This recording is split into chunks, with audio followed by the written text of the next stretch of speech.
on rahva lemmik. Mulle kohe meeldib, kuidas ta televiisoris raadios esineb.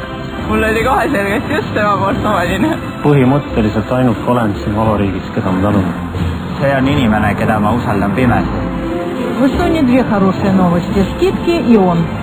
Temal osaleksin oma lapse hea meelega pikaks ajaks. Kindel valik. Ma ei varja, mida ma mõtlen. See on eestlane suure esitähega. Ta on uue põlvkonna poliitik, kelle nimi on kõikjal.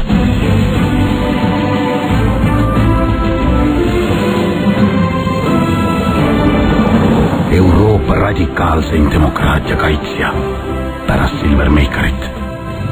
Euroopa kauneim välispoliitik Kristiina Ojulandi ja Urmas Paeti järel.